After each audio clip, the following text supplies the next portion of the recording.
भाई थोड़ा सा तेल तो लगा लो। भाई ने मेरी एक ना सुनी और पूरी रात। हेलो दोस्तों, अगर कहानी का मजा लेना है तो वीडियो को लाइक कर दो और चैनल को सब्सक्राइब कर लो। आज की यह कहानी मेरी और भाई की सच्ची कहानी है। मेरा नाम मरियम है और मेरी उम्र 18 साल की है। जब मैं कमरे में दाखिल हुई तो मुझे बिल्कुल अंदाजा नहीं था कि मेरा भाई इमरान इस वक्त अपने आप को सुकून दे रहा है। एक हाथ में मोबाइल था जिस पर कुछ वीडियोस चल रही थी और दूसरे हाथ से वह अपना खेल खेल रहा था। इसकी आंखें बंद थीं और चेहरे पर अजीब सी पेप्सी थी।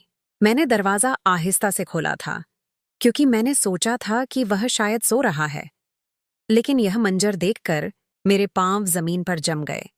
मेरे जिस्म में एक अजीब सी गर्मी दौड़ गई। मैंने कभी नहीं सोचा था कि मेरा भाई भी इस कदर बेकरार होगा। वह अकेला था घर में। वालिदैन किसी रिश्तेदार के घर गए हुए थे। मैं कॉलेज से जल्दी आ गई थी क्योंकि आज लेक्चर मनसूख हो गए थे। मैंने दरवाजे के पास खड़े होकर पूरा मंजर देख लिया। इसकी सांसों की रफ्तार तेज हो रही थी और वह बार बार आंखें खोलकर मोबाइल देख रहा था। जब उसकी नजर मुझ पर पड़ी तो वह एकदम घबरा गया। इसने फौरन अपने आप को ढांपने की कोशिश की और चीख उठा, मरियम तुम कब आई? फौरन बाहर जाओ। मैंने मुस्कुराते हुए कहा, भाईजान, तुम्हें शर्म नहीं आती? तुम यह सब कुछ अकेले कर रहे हो। मैं अभी अब्बू को फोन करके बताती हूँ। वह बहुत परेशान हो गया। इसने कहा, प्लीज मरियम, किसी को मत बताना। घर में कोई नहीं था तो मैं क्या करूं? तुम भी तो जानती हो कि मैं अब जवान हो चुका हूं। मैंने अंदर आकर दरवाजा बंद कर दिया। मेरे दिल में भी एक तूफान उठ रहा था क्योंकि मैं भी अब मुकम्मल तौर पर जवान हो चुकी थी। मेरी उम्र 18 साल थी। जिस्म खूबसूरत और फैला हुआ था। कॉलेज में लड़कियां अपने बॉयफ्रेंड्स के साथ होने वाले तजुर्बे मुझे बताती रहती थीं और मैं हसरत से सुनती थी। मेरे पास कोई बॉयफ्रेंड नहीं था। मैंने इमरान से कहा, जो कुछ भी तुम कर रहे हो मुझे भी तुम्हारे साथ करना है। मैं अब तन्हा नहीं रह सकती। वह हैरान रह गया और बोला, तुम पागल हो गई हो। यह भाई बहन का रिश्ता है। शर्म करो। मैंने गुस्से से कहा, तुम्हें शर्म नहीं आती ये सब अकेले करते हुए? अगर तुमने मुझे साथ नहीं किया तो मैं अब्बू को सब बता दूंगी। इमरान के चेहरे का रंग उतर गया। वह जानता था कि अब्बू बहुत सख्त मिजाज है। अगर यह बात उनके कानों तक पहुंची तो वह इसे घर से निकाल देंगे। इसने हिचकिचाते हुए कहा, ठीक है मरियम, लेकिन यह सिर्फ एक बार होगा, इसके बाद कभी नहीं। मैंने फौरन हाँ कर दी। मेरे जिस्म में एक अजीब सी बेचैनी थी। मेरा जिस्म सफेद और नरम था। हम दोनों ने सैफ उल्फ्त का खेल शुरू किया। वह आहिस्ता आहिस्ता मुझे तैयार कर रहा था। मैं भी इसके जिस्म को छू रही थी। जब खेल आगे बढ़ा तो मुझे शदीद दर्द हुआ। मैंने चीख मारी, भाई। आहिस्ता वो रुक गया। मुझे प्यार किया और कहा, पहली बार है ना, थोड़ा दर्द होगा फिर मजा आएगा। मैंने आंसुओं के साथ सर हिलाया। वो आहिस्ता आहिस्ता आगे बढ़ा। मुझे लगा जैसे मेरा जिस्म फट रहा है। दर्द के साथ एक अजीब सी लज्जत भी थी। कुछ देर बाद दर्द कम हुआ और मैं भी उसकी हरकत के साथ हरकत करने लगी। वह मुझ पर ऊपर नीचे हो रहा था। इसकी सांसें तेज थीं। मैंने इसकी पीठ पर नाखून गाड़ दे। हम दोनों एक दूसरे में खो चुके थे। कमरे में सिर्फ हमारी आवाज गूंज रही थी। वह बार बार मुझे चूमता और मरियम तुम बहुत खूबसूरत हो कहता। मैं भी इसे गले लगाए हुए थी। कुछ देर बाद इसने रफ्तार तेज कर दी। मुझे लगा कि मैं आसमान पर उड़ रही हूं। आखिरकार हम दोनों थक कर एक दूसरे का साथ दे रहे थे। इसके बाद हम दोनों कुछ देर खामोश रहे। मेरे जिस्म में अभी भी दर्द था, लेकिन एक अजीब सुकून भी था। इमरान ने मुझे गले लगाया और कहा, अब खुश हो। अब कभी यह बात किसी को मत बताना।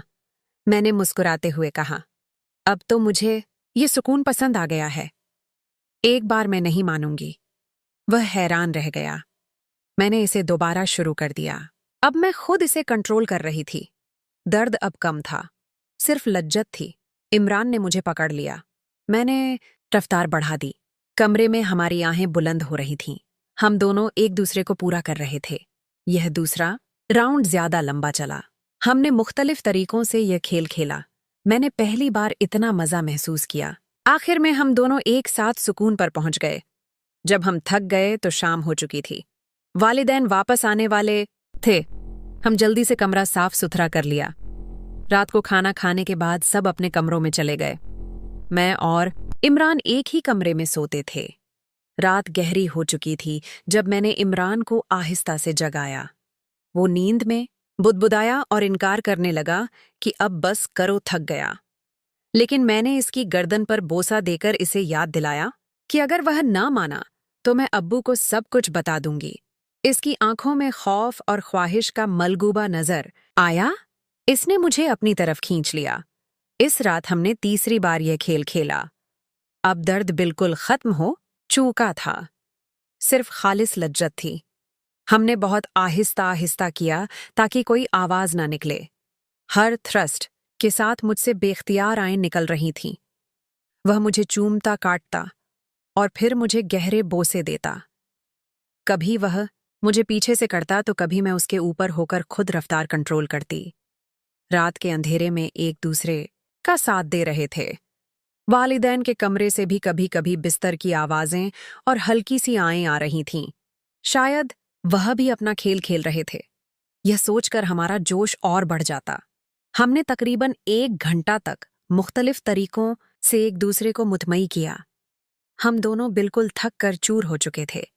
सुबह होने तक हम एक दूसरे के साथ थे। अगले दिन जब वालिदैन बाहर गए तो हमने फौरन मौका का फायदा उठाया। अब हमारा रिश्ता मुकम्मल तौर पर बदल चुका था। इमरान भी अब इस लज्जत का हिस्सा बन चुका था और खुद मुझे मुख्तलिफ तरीकों से मुतमई करने लगा था। वह मुझे बाथरूम में ले जाकर शावर के नीचे खड़ा करके करता, कभी किचन के काउंटर पर बिठाकर, कभी बालकनी में छुपकर। पूरा हफ्ता हमें इसी तरह गुजरा। हर बार नया तजुर्बा, नया जायका और नया मजा। एक दिन वह मुझे मेज पर लिटाकर करता तो दूसरे दिन मैंने इसे कुर्सी पर बिठाकर खुद सवार होकर किया। हम दोनों जानते थे कि मुझे कहाँ छूने से मैं पागल हो जाती हूँ और मैं जानती थी कि इसे क्या करने से वह फौरन सुकून पर पहुंच जाता है। हमने पूरे हफ्ते तकरीबन रोजाना 2 से 3 बार ये खेल खेला। कभी जल्दी जल्दी, कभी लंबा खेल। शाम को वालिदैन के आने से पहले हम हमेशा साफ सुथरा करके बैठ जाते। ये हमारा छुपा हुआ राज था जो हमें रोजमर्रा की जिंदगी से भागने का मौका देता था। अब कई महीने गुजर चुके हैं। हम अब भी छुप छुप कर यह खेल खेलते हैं। जब भी मौका मिलता है, वालिदैन को कुछ भी पता नहीं चला। हमने बहुत से नए तरीके आजमा लिए हैं। हमारे जिस्म एक दूसरे को इतनी अच्छी तरह जान चुके हैं कि बगैर बात किए भी हम एक दूसरे को समझ जाते हैं। यह हमारा छुपा हुआ सुकून है जो हमें जिंदा रखे हुए हैं। कभी कभी मुझे डर लगता है कि कहीं यह राज खुल ना जाए, लेकिन जब इमरान मुझे गले लगाता है तो सब डर भूल जाता है। हम जानते हैं कि यह गलत है, मगर अब हम इस लज्जत के बगैर नहीं रह सकते। यह हमारी खुफिया दुनिया है जो सिर्फ हम दोनों की है। ये एक फिक्शनल कहानी है। इसमें तमाम किरदार फर्जी हैं। हमारा मकसद आपके खूबसूरत चेहरों पर मुस्कुराहट बिखेरना है। कुछ अल्फाज डबल मीनिंग पर मुश्तमिल होते हैं, लेकिन उनका मकसद पाक होता है।